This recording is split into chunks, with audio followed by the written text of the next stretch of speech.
सत्ता ईरान में तो नहीं बदली, बल्कि उनकी सरकार के लिए और ज़्यादा समर्थन मजबूत हो गया। जो सत्ता बदल सकती है वो नज़र आ रहा है अब यूनाइटेड स्टेट्स में। इतना बड़ा विरोध प्रदर्शन हो रहा है वहाँ, कई दर्जन शहरों में 1 करोड़ से ज़्यादा लोग सड़कों पर उतर के आए हैं और विरोध प्रदर्शन कर रहे हैं। No kings! And one reason we really don't need no kings is because it probably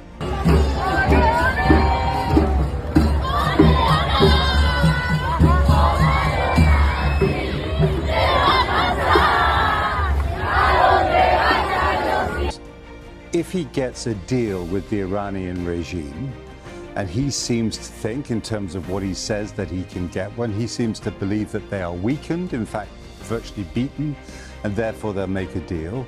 Signals coming from them are very different. They seem to think they're doing actually pretty well, and they've hit AWACS, they're hitting air defense radar, they are still fighting. मैं सोच रही थी, इतना खूबसूरत शहर Tehran, कई बार मेरा जाना हुआ, दुनिया के सबसे खूबसूरत शहरों में से एक है। और खूबसूरत ना भी हो तो वहाँ खूबसूरत परिवार रहते हैं, लोग रहते हैं, आम लोग जिनके आम सपने, आम महत्वाकांक्षाएं हैं और आम निराशाएं भी हैं। लेकिन आप सोचिए कि ये नापाक कोशिश हो रही है कि न्यूक्लियर अटैक किया जा सकता है तेहरान पर। छोटा बच्चा आप देखिए, हाथ में, दोनों हाथों में कैन्स लेकर पानी के सहारे चलता हुआ जा रहा है। कैसे पूरी इंसानियत का बोझ, ऐसा लगता है, इस छोटे मासूम बच्चे के ऊपर पड़ गया है। नमस्कार, स्वागत है आपका इस खास कार्यक्रम में। मैं हूँ आरफा खानम शेरवानी। 1 महीने पहले जो जंग शुरू हुई, ईरान के ऊपर जो हमला किया गया इजराइल और अमेरिका के ज़रिए, उसका मकसद था वहाँ सत्ता परिवर्तन कर देना। यानी अपनी पसंद की सरकार बिठाना चाहते थे इजराइल और अमेरिका। लेकिन हुआ कुछ यूँ 1 महीने बाद कि सत्ता ईरान में तो नहीं बदली, बल्कि उनकी सरकार के लिए और ज़्यादा समर्थन मजबूत हो गया। जो सत्ता बदल सकती है वो नज़र आ रहा है अब यूनाइटेड स्टेट्स में। इतना बड़ा विरोध प्रदर्शन हो रहा है वहाँ, कई दर्जन शहरों में 1 करोड़ से ज़्यादा लोग सड़कों पर उतर के आए हैं और विरोध प्रदर्शन कर रहे हैं। वो एक ही पल में बताती हूँ आपको ये खबर, साथ साथ ये भी बताती हूँ कि कैसे इस 1 महीने की ये जंग पूरी दुनिया बदल रही है। सत्ता नहीं बदल रही, नेता नहीं बदल रही ईरान में, पर पूरी दुनिया बदल रही है, पूरा वर्ल्ड ऑर्डर बदल रहा है। इससे पहले मैं आपको एक बहुत ख़तरनाक खबर बताना चाहती हूँ। वो बताना चाहती हूँ, मोहम्मद सफ़ा नाम के ये व्यक्ति हैं जो यूनाइटेड नेशंस में डिप्लोमेट की हैसियत से काम करते थे। उनका ये ट्वीट सनसनी की तरह पूरी दुनिया में फैल रहा है। आप देख रहे हैं हज़ारों की तादाद में लोग रीट्वीट कर रहे हैं इसको, क्योंकि उन्होंने एक ऐसी बात बताई है जो पूरी दुनिया के लिए ख़तरनाक है। सिर्फ ईरान के लिए नहीं, इजराइल के लिए नहीं, अरब दुनिया के लिए नहीं, अमेरिका के लिए नहीं, पूरी दुनिया के लिए, आपके और मेरे लिए भी बेहद ख़तरनाक है। उनका ये कहना है कि यूनाइटेड नेशंस यानी संयुक्त राष्ट्र तैयारी कर रहा है कि अगर ईरान के शहर तेहरान पर हमला होता है तो क्या होगा। इस तैयारी को डॉक्यूमेंट करते हुए मोहम्मद सफ़ा ने ये ट्वीट किया है और कहा है कि मैं अपना डिप्लोमेटिक करियर, एक राजनयिक का करियर ख़त्म कर रहा हूँ, एंड कर रहा हूँ, क्योंकि मैं बताना चाहता हूँ कि तेहरान पर न्यूक्लियर हमला हो सकता है।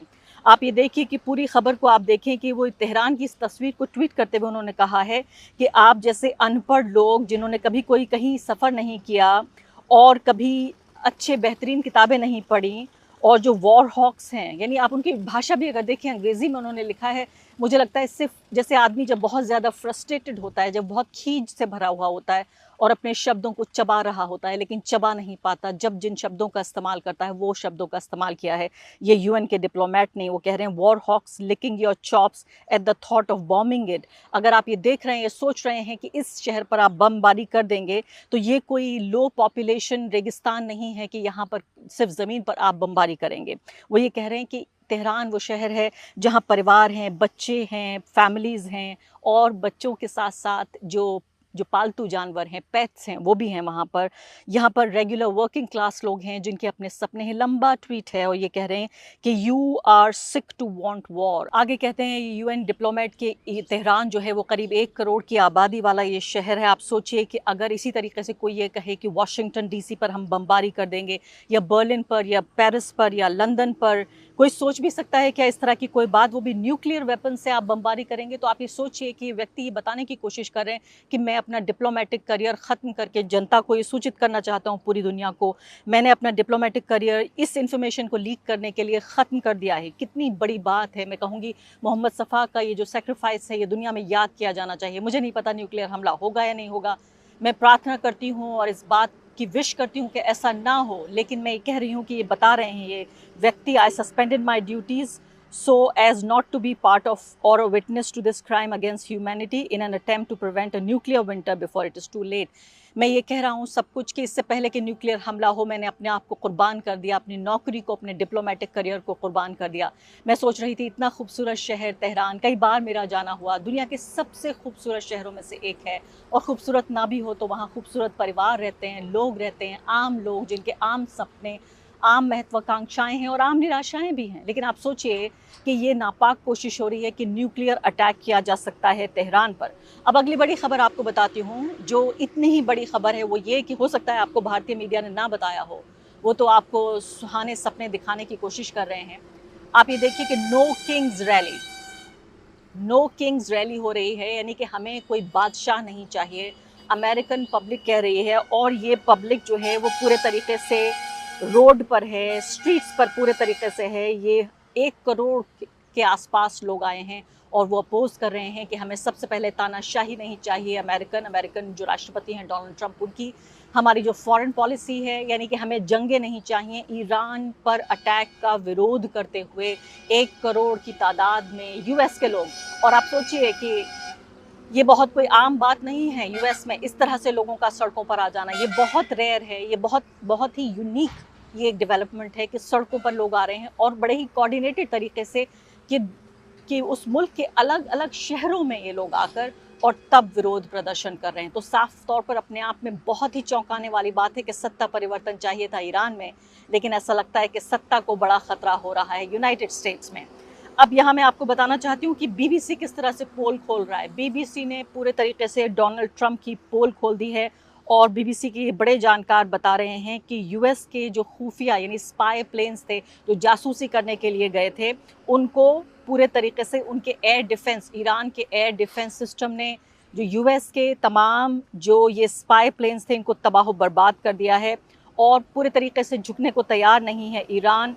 अब जो है वो ट्रंप के पास सिर्फ और सिर्फ ग्राउंड इन्वेजन यानी कि ज़मीनी लड़ाई करने के अलावा और कोई ऑप्शन नहीं है। इसमें वो कह रहे हैं सुइसाइडल है, यानी कि एक तरह से ऐसा है कि ख़ुद को ख़त्म कर लेने जैसा, आत्महत्या जैसा ये कार्यक्रम होगा अगर ग्राउंड इन्वेजन करते हैं डोनाल्ड ट्रंप, या फिर उनके पास दूसरा रास्ता ये है कि शर्म से सर झुकाकर अपमानित होकर इस जंग से बाहर आ जाएं। तो यानी एंट्री का तो प्लान था लेकिन एग्जिट का कोई प्लान नहीं है। आइए सुन लेते हैं। If he gets a deal with the Iranian regime, and he seems to think in terms of what he says that he can get one, he seems to believe that they are weakened, in fact virtually beaten, and therefore they'll make a deal.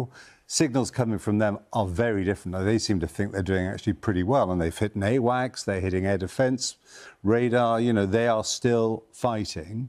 So if he doesn't get that deal, and their official positions are way apart, so what can he do? He can declare victory, perhaps, say, look, we've smashed them, we're going to go home, that's it. I don't think anyone's going to find that credible, probably including many people in America. Alternative, he can get in deeper. Those Marines have arrived. More Marines are coming in. There are paratroopers from the 82nd Airborne on standby and other troops as well. As we were hearing, that is dangerous. These pictures have been released by CENTCOM, the American command there, and they show that these guys are ready. They're ready to fight. That's what they're trained for. But it's a big political judgment doing all of that, because Iran can respond, Iran can hit them.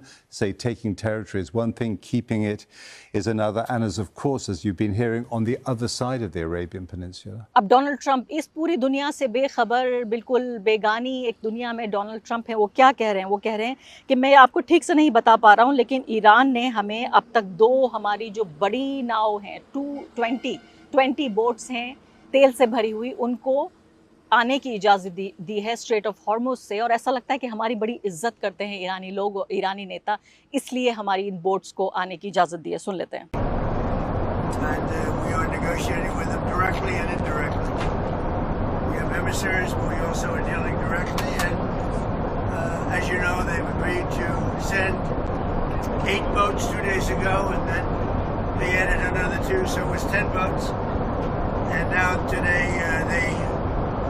Gave us as a tribute, I don't know, I can't define it exactly, but they gave us, I think out of a sign of respect, 20 boats of oil, big boats of oil. और आगे बढ़ने से पहले एक अदना सी गुजारिश कि आप मेंबर बनिए मेरे चैनल का आरफा खानम शेरवानी। अगर आप मेंबर बनते हैं, आपके समर्थन से आप मेरा हाथ मजबूत करेंगे, इतना मजबूत कि मैं सत्ता का कॉलर पकड़ के सवाल पूछ सकूंगी और जो हमारे समुदाय में हाशिए के जो तबके हैं उनकी आवाज़ उठा सकूंगी। आप यकीन जानिए, आपका एक छोटा सा सहयोग मेरे लिए इतना बड़ा होगा जिसके लिए आप अंदाज़ा भी नहीं लगा सकते। तो मैंने आपको बताया कि कैसे करीब 3000 शहरों में, अलग अलग छोटे बड़े शहरों में हम देख रहे हैं अलग अलग जगहों पर लोग जो हैं, जो अमेरिका के वो 1 करोड़ की तादाद में लोग Philadelphia, Atlanta, Dallas, DC, San Francisco, New York, London, Tel Aviv, Scotland, San Diego, यानी ये सिर्फ ऐसा नहीं है कि यूएस के ही शहरों में, इजराइल में भी बाकायदा विरोध प्रदर्शन हो रहे हैं जिसको पुलिस पूरे तरीके से कंट्रोल करने की कोशिश कर रही है। ये खबर आप देखिए जो इजराइल की पूरी पोल खोलती है, जो अपने आप को डेमोक्रेसी कहता है, डेमोक्रेसी कह के बेचता है पूरी दुनिया में। किस तरह से आम लोग जब परेशान हो रहे हैं, इस जंग से आजिज हो चुके हैं, जब वो सड़कों पर आ रहे हैं, विरोध प्रदर्शन कर रहे हैं, तब उनकी सरकार वहाँ पर नेतन्याहू की नापाक सरकार लोगों को प्रोटेस्ट भी नहीं करने दे रही है। अब आखिरी मैं बात बताना चाहती हूँ आपको टर्की की भी, कि किस तरह से टर्की में भी पूरे तरीके से विरोध प्रदर्शन हो रहा है। तो मैंने आपको बताया यूएस में हो रहा है, इसके अलावा आप देख रहे हैं यूरोप के अलग अलग शहरों में तो हो ही रहा है, इजराइल में हो रहा है और अब टर्की में भी ये विरोध प्रदर्शन शुरू हो गया है। ये भी अपने आप में हैरानी की बात है क्योंकि टर्की के भी जो राष्ट्रपति हैं वो कहीं ना कहीं एक बड़े ही तानाशाही प्रवृत्ति के व्यक्ति हैं, उसके बावजूद भी लोग आके विरोध प्रदर्शन कर रहे हैं, हिम्मत दिखा रहे हैं। और आखिरी 2 चीज़ें आपको दिखाना चाहती हूँ, वो ये कि ईरान ने इन 2 तस्वीरों को रिलीज़ किया है। ये हैं ली आर टेट, कमांडर हैं, और जेफरी ई यॉर्क, एग्जीक्यूटिव ऑफिसर हैं यूएसएस स्प्रूएंस के। ये कह रहे हैं कि ये दोनों जिम्मेदार हैं जिन्होंने हुक्म दिया कि ईरान के स्कूल पर 168 बच्चों की जो हत्या की बमबारी करके, ये दोनों ऑफिसर हैं, इनको पहचान लीजिए। ईरान ने इन दोनों ऑफिसर की तस्वीरें जारी की हैं। और अब बिल्कुल आखिरी बात, आपको ये वीडियो छोटा सा दिखाना चाहती हूँ। गज़ा में ये छोटा बच्चा कैसे इंसानियत के तमाम जो जुर्म हैं उनको हमारे बच्चे सहने के लिए मजबूर हैं। ये छोटा बच्चा आप देखिए, हाथ में, दोनों हाथों में कैन्स लेकर पानी के सहारे चलता हुआ जा रहा है। कैसे पूरी इंसानियत का बोझ ऐसा लगता है इस छोटे मासूम बच्चे के ऊपर पड़ गया है। वीडियो देखिए।